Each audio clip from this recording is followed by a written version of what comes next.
Slide இருக்கா?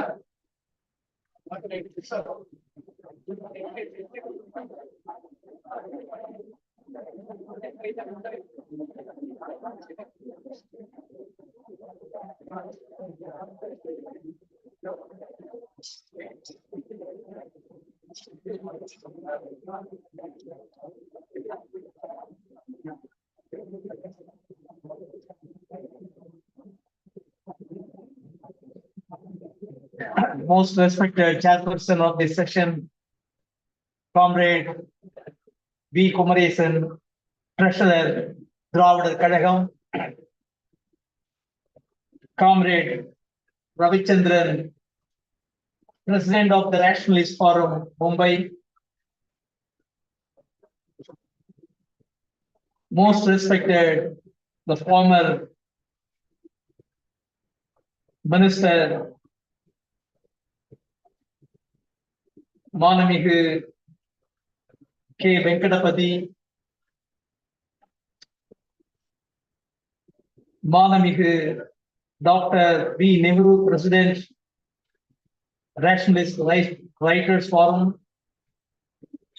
Manamigu Comrade M. Alagiri, President, Rationalist Media Wing, my co-panelists, friends, distinguished delegates, it gives me immense pleasure to share my thought on my paper in this 13th National Conference,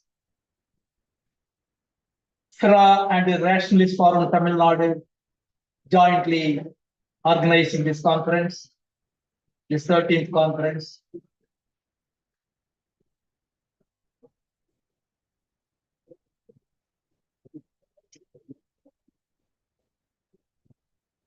On the theme, endless journey towards a secular and scientific tempered society based on the centenary of Periyar's self-respect movement.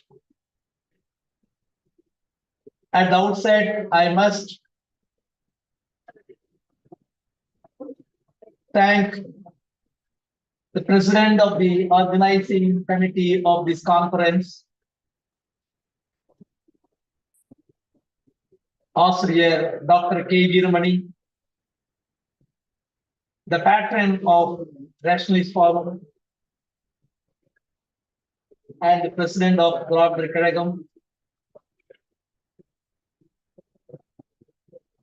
I must also thank Dr. Narendra Naik, President, Federation of Indian Rationalist Association,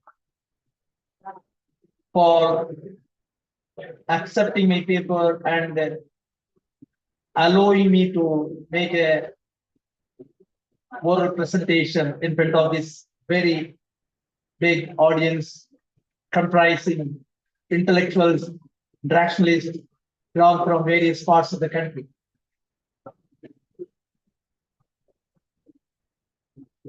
My paper just now I distributed to some of the participants sitting in the front rows.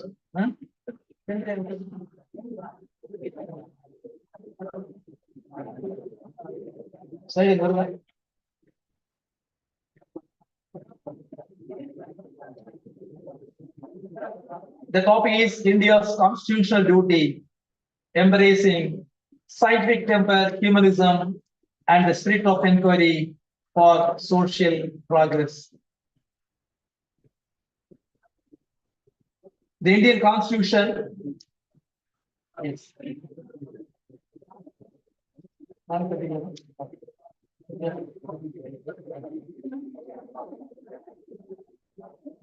Indian Constitution is a living document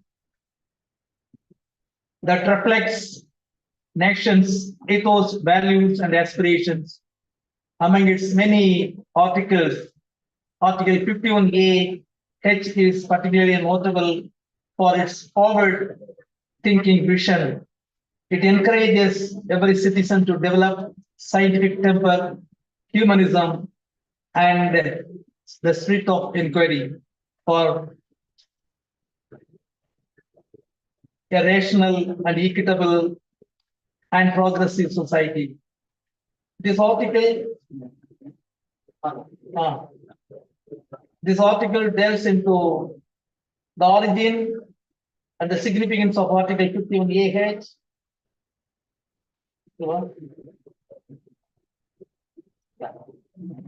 AH, 51AH, which covers the evolution.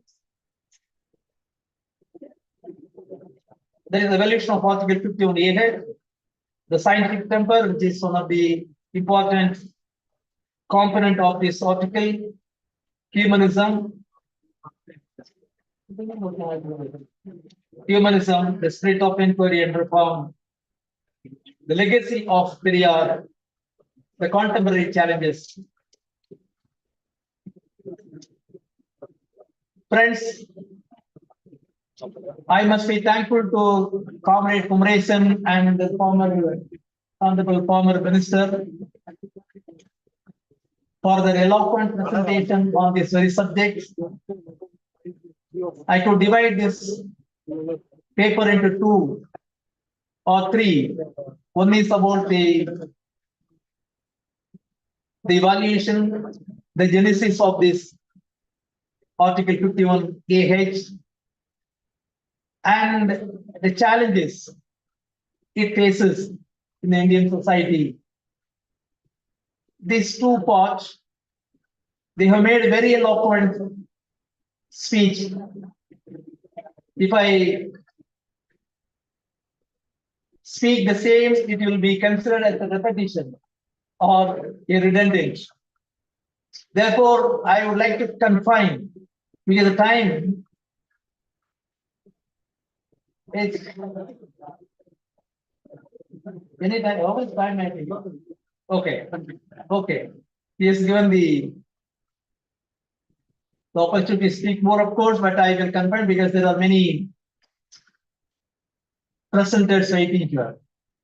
So I would confine to only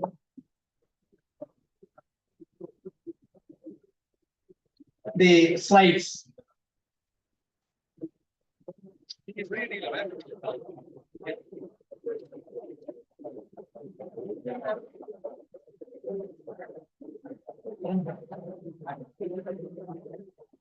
Evolution.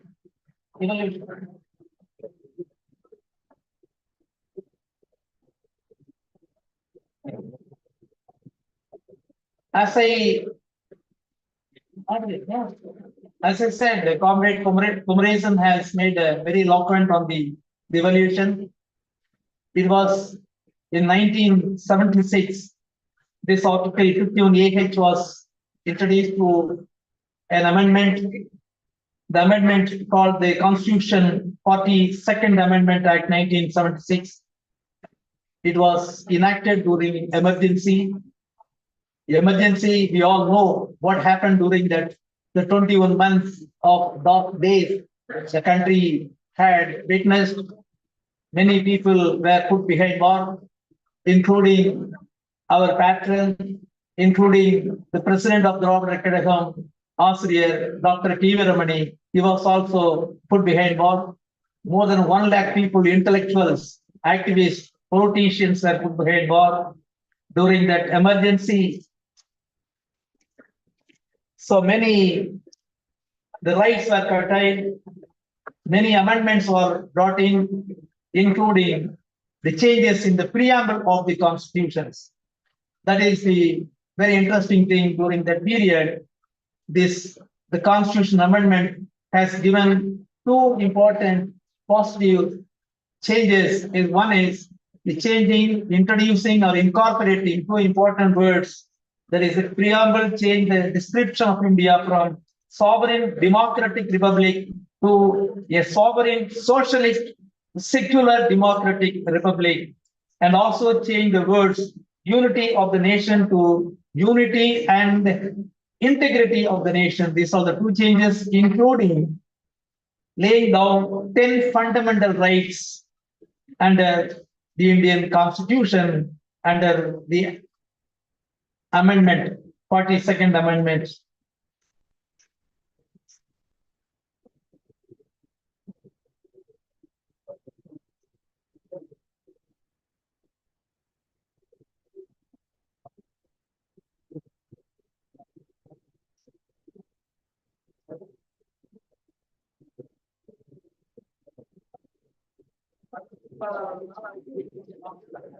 Scientific temper. Article 51A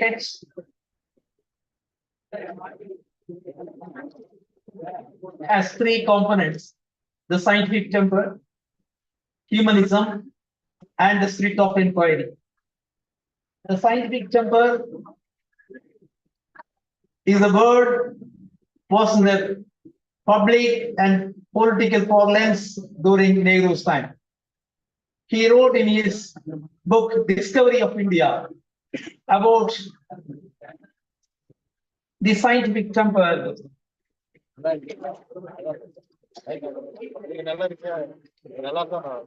He said scientific temper is the way of life. It is fundamental to India's development. But actually, the scientific temper, the humanism, and the spirit of inquiry they were the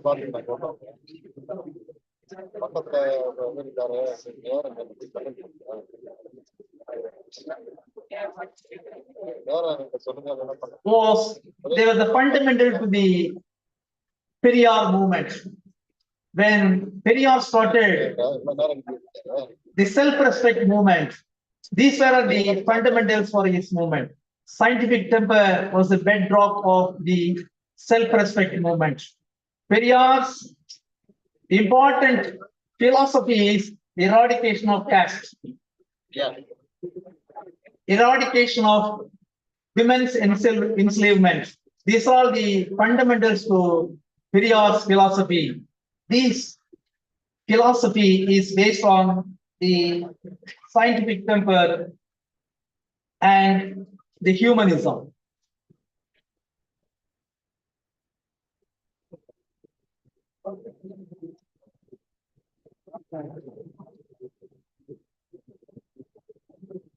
Humanism is a democratic and ethical life stance which affirms the human beings have the right and responsibility to give meaning and shape to their own lives.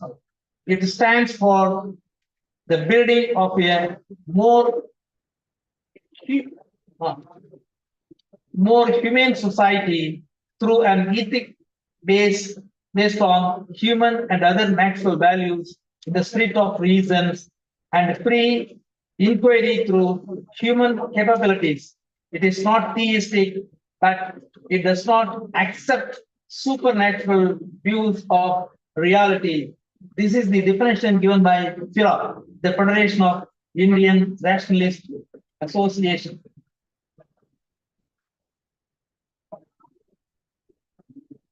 Spirit of inquiry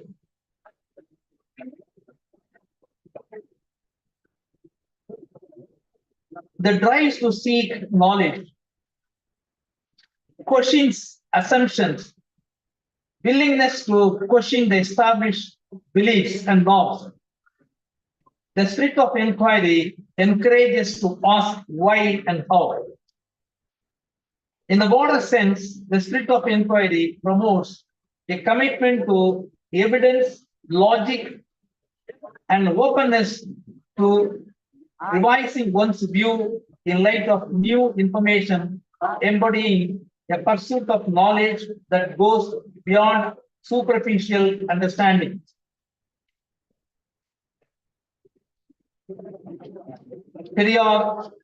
Periyar's legacy. As I said, 51AH,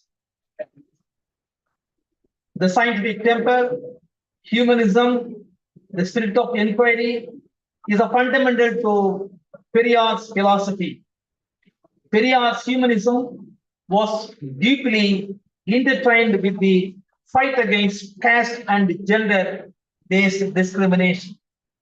He held that human welfare should precede religious dogmas, often declaring, forget God, think of man. His philosophy rejected divine authority and prioritized human dignity. Periyar's legacy continues through the Dravida Kazhagam and its various associated organizations like Rationalist Forum, Periyar International, etc. Periyar founded and edited influential publications such as Kudiyarasu, Revolt, Ulmai, and the modern rationalist advocating for rational thought, self-respect, and social reform. In 1937, he took over Vidudalai, a daily newspaper that under the editorship of Dr. K. Veeramani, it continues as a voice for his ideals today. In 1926, Periyar launched the self-respect movement to dismantle caste-based oppression, empowering individuals, especially those from marginalized communities, to live with dignity and self-respect. Periyar is regarded as a unique revolutionary who witnessed the fruits of his struggle within his lifetime. In 1970, UNESCO honored Periyar for his profound contributions, recognizing him as the prophet of the new age, the Socrates of Southeast Asia, father of social reform movements, and arch enemy of ignorance and superstitions. These titles underscore his intellectual legacy and his unyielding commitment to rationality and progress. Following Periyar's passing, Dr. K. Veeramani, respectfully known as Asriya, continued his mentor's work under Dr. Veeramani's leadership. Dravida Kazhagam expanded its reach, particularly in rural areas where superstition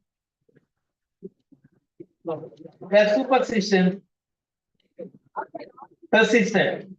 He furthered Dravida Kazhagam's mission by promoting rationalism, dispelling myths, and advocating for a scientific outlook, taking Periyar's idea to a global audience. I know the time is running up. The contemporary challenges, which our former minister has very eloquently spoken that, mainly the pseudoscience, contemporary challenges. So mainly pseudoscience, I will take only 2 minutes. Pseudoscience, religious fundamentalism, and the spread of misinformation on social media, which creates a fertile ground for irrational beliefs, persistence of superstitions and unscientific practices, inconsistent commitment to Article 51AH, influence of political leaders. Political leaders occasionally, not occasionally, very often, reference traditional belief that contradicts scientific inquiry. For instance, in 2014, the Prime Minister Narendra Modi remarked on genetic science in the Mahabharata and plastic surgery practices supposedly indicated by the myth of Lord Ganesha. Institutional endorsement of traditional belief. The Ministry of Science and Technology has given a directive to the Indian Institute of Technology, Delhi, to study Panchagavya, a traditional concoction of cow dung, urine, milk, and curd and ghee. This illustrates the blending of theology and science, which some argue undermines scientific rigor. educational and scientific communities struggle with the superstition. Nobel laureate Professor Venkatraman Ramakrishnan Venki highlighted the persistence of superstitious belief even among the educated Indians, including scientists. At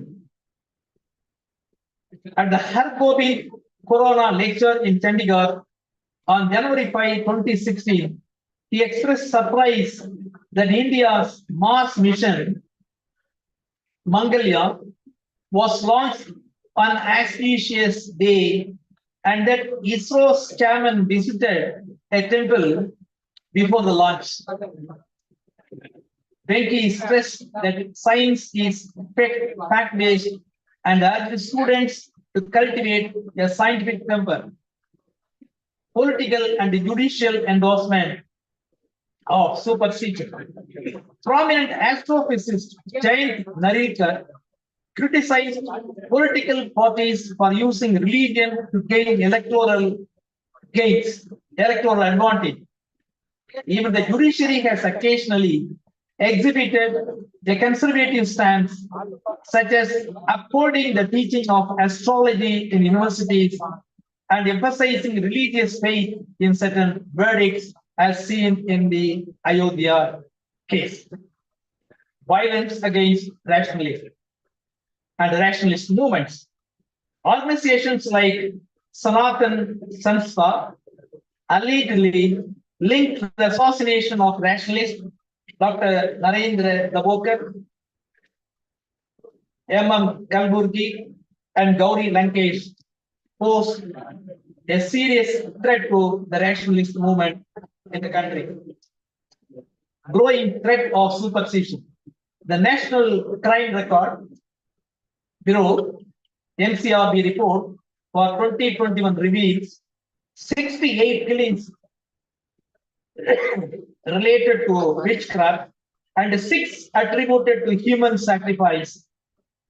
In 2020, 88 deaths were linked to witchcraft and 11 to human sacrifices. Recent incidents such as the July 2024 stampede at a religious gathering in Hathras, Uttar Pradesh, which resulted in over 120 deaths, have reignited the calls for comprehensive legislation to curb exploitation